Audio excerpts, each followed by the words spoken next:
Yeah. Here. Trustee Lee, Here.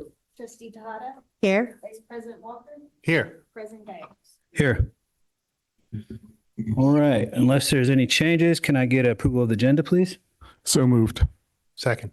All those in favor? Aye. Aye. All right, can I have a motion approval of the minutes, please? So moved. Second. All those in favor? Aye. All right, moving on to communications, starting with the board report, and we'll start with our student trustees. Anybody like to report out? Yeah, I can start. So at Oceana, we are having our third Senior X 8 a.m. deadline on February 14th, which is Valentine's Day, which is another marker in our senior classes completion of senior exhibition. And we celebrate with donuts and music in our courtyard, free for all seniors to enjoy. And then up next, we have a wildfire support drive for the Southern California wildfires hosted by our Black and Latino Student Union and our Oceana ASB.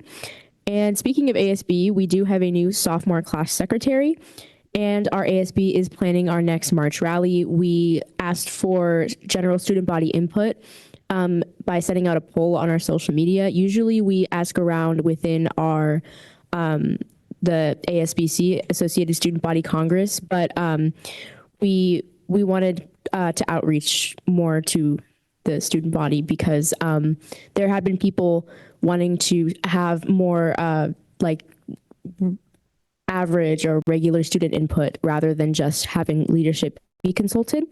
Then we're also planning our spring fling, which will be hosted in our gym. Usually they're hosted in our cafeteria, so this is a big movement because a lot of people really wanted to have it in the gym, so hooray. And then we have our junior and senior movie night being planned. Hopefully it can be hosted, but we're still working on the logistics. Awesome. Thank you, Violet. Yeah, so my name is Ryan. I'm from Westmore. And next month we have Black History Month at our school. And so in ASB, we have a subcommittee which is going to be creating cultural events and outreach to help support or just to help bring awareness and inform others about this event. Next week, we're also having Lunar New Year lunchtime activities. So we have a few cultural games and we're doing some handouts for students to learn more about traditional culture around this time. One of our largest business clubs at Westmore, FBLA, is also taking about 58 students to the Bay Section Leadership Conference next week. And here, students will have the opportunity to participate in competitive events and show off their skills throughout the entire Bay Area. We also have Hearts, which is Westmore's version of Valentine's Day. So last year, we gave individual heartgrams to every single student on campus. And I believe this year they're planning something similar. Key Club, one of our school's largest volunteering clubs, volunteered at a beach cleanup last week, and we'll be volunteering at the Lunar New Year Festival next week as well. Also, some sports are coming to an end soon, so basketball, cheer, and soccer are all having their senior nights. And this Friday, we're having a collaboration with the radio station 99.7, and they'll be doing music in a quad, and we'll also be I believe handing out some swag and some other outreach material. Yeah.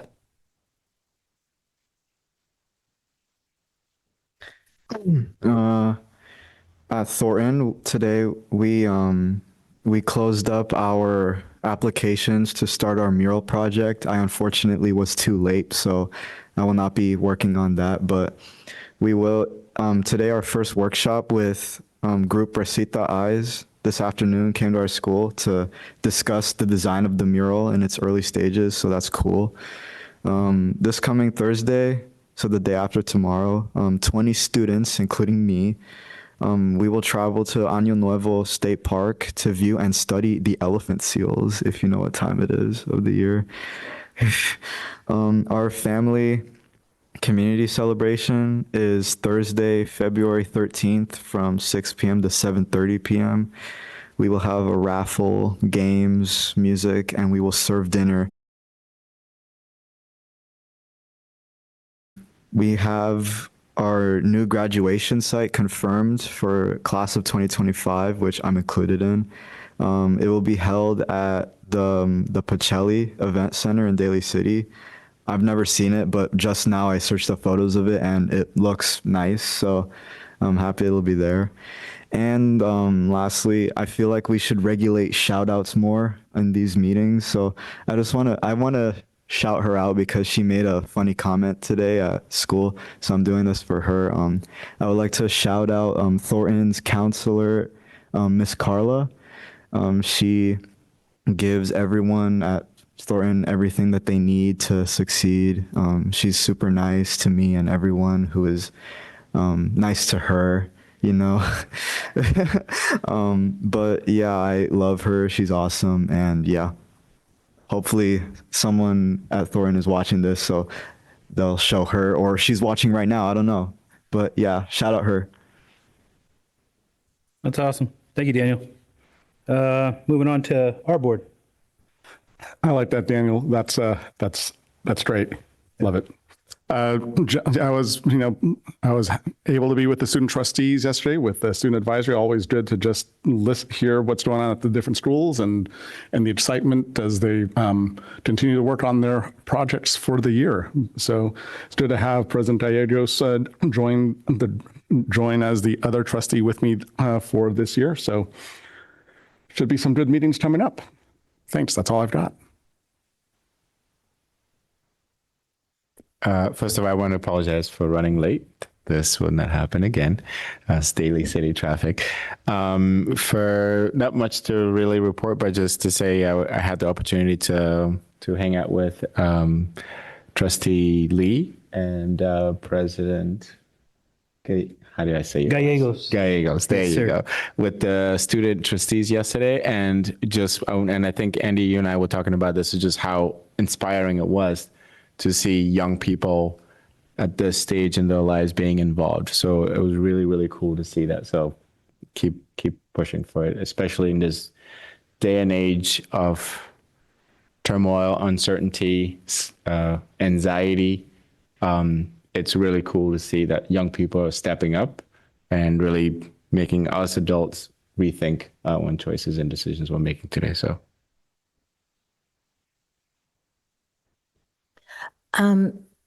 So Trustee Lee and I, we attended our orientation for school board partners.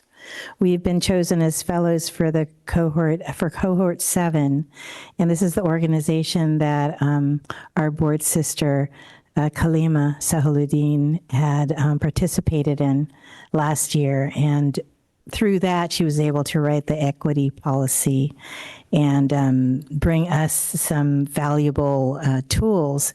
But we thought that we would apply and see if we could learn it ourselves firsthand. So it's really exciting to meet trustees from all over the country.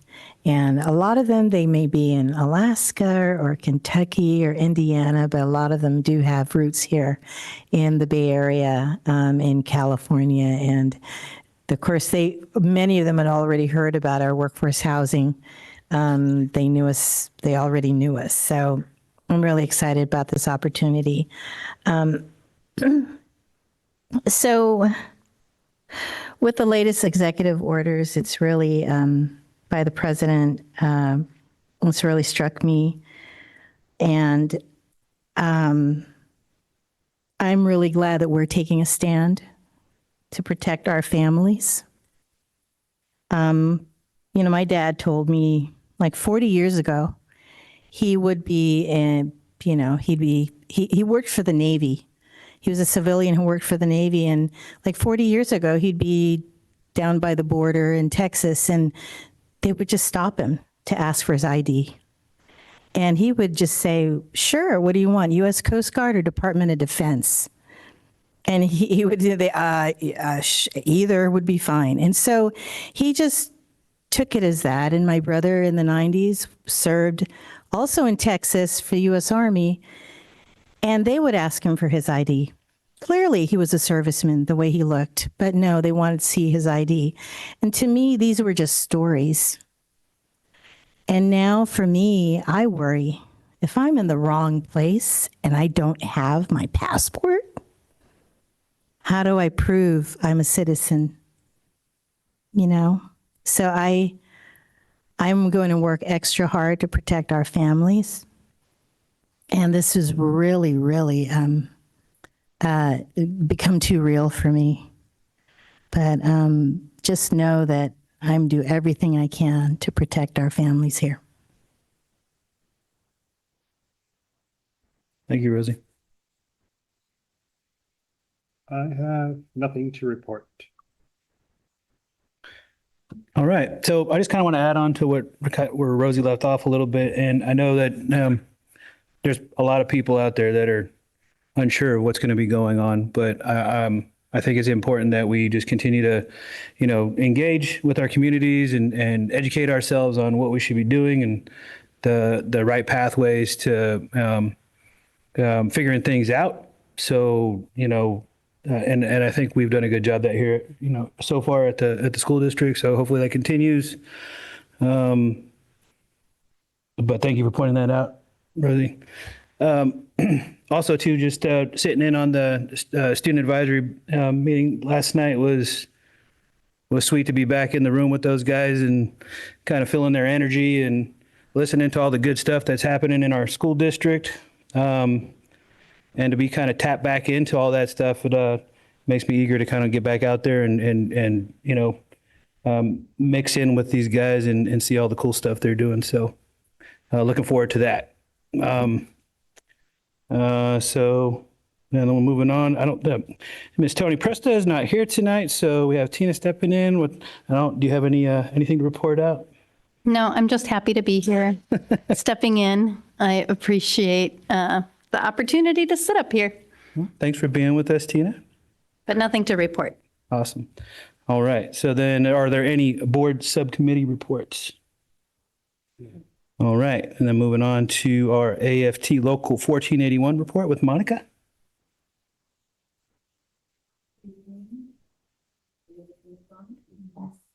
Little button, maybe. Sound the bass of the microphone. Okay, thank you. I was like, I don't think that's it. Anyway, thank you for having me, as always. Thank you for bringing up our families and our students and our community.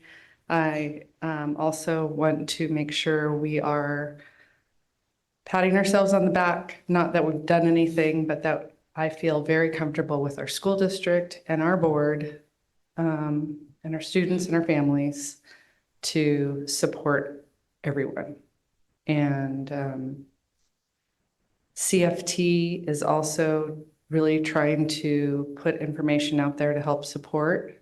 So if you need more information, I've been sharing it with our wellness counselor, Melissa Ambrose, and she's disseminating the information from CFT as well. In the past couple of weeks, I was working with CFT on some projects that are trying to get more money into the schools and to get better health care for everyone, not just some, but for all of us, and committees. So I've been doing a lot of work at the California level.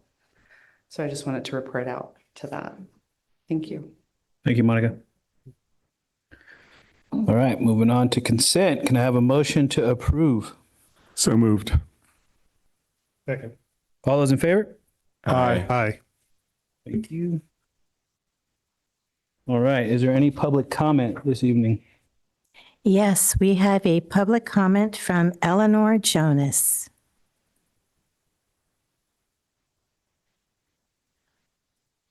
Ms. Jonas, you're given 3 minutes to speak, and because it's a non-agendized item, we can't respond to you. Oh, thank you. Okay. My name is Eleanor. I graduated from Terra Nova in 2022, and I'm here to talk about the arrest this morning of Paul Spinetti for sexual battery of a student. And this arrest is something that's being celebrated by current and former Terra Nova students all over social media. And the word that I keep seeing is like, finally, this is happening. It's something that's long overdue. And his presence at Terranova was the reason that I and other girls didn't take woodshop. You know, we're scared to walk past him in the hallways. I had friends who were scared to be in his classroom, were uncomfortable, felt unsafe. Some people I've heard went to administration or teachers and nothing happened. I don't know that much about that. But I do know that a lot of people were scared to speak up because there was a distinct feeling that if they did, nothing would really happen. And I love Terranova, I love this district, but I do think it is a failure on behalf of the school and the administration that he was allowed to teach for 10 years, like without anything happening, when every single student at that school knew what he was. So I think that there needs to be an atmosphere where students feel safe speaking up, where they think they'll be listened to, and the school needs to, or the administration needs to make our schools safe.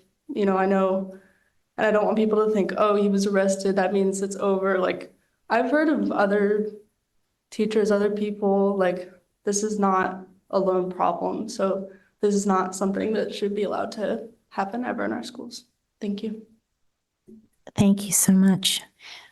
I know that the board members can't comment on this, and I would like to thank you for coming and speaking tonight.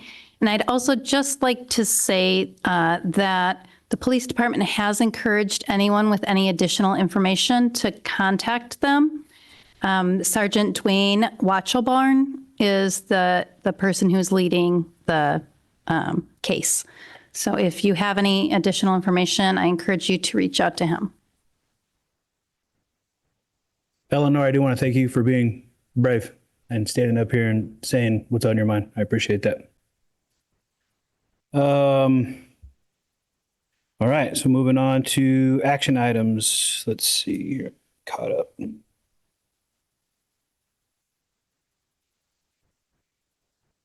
Application for variable term waiver for Michael Bray. We'll move this over to our Director of Human Resources, Ms. Dana Lujan.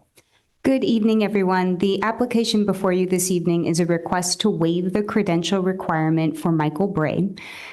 He is currently, as of, I think yesterday, enrolled in a career technical education program. So he will, and we anticipate he will complete the credential requirement before the end of the school year. So this is a temporary waiver. And I welcome any questions. Okay, if there's not any questions, then recommend a motion to approve Michael Bray's variable term waiver. So moved. Second? All those in favor? Aye. Right.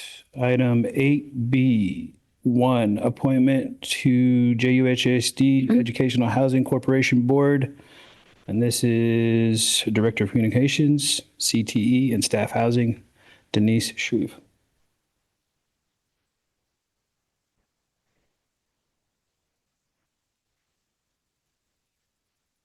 So we would like to recommend Michelle. Oh, thank you. We would like to recommend Michelle Fortunata Kewen as the employee representative member of the Educational Housing Corporation. Any questions? No? All right, can we get it? Motion to appoint Michelle Fortunato Kewen to the JUHSD Educational Housing Corporation Board. Second. All those in favor? Aye. Are there any future agenda items for consideration tonight?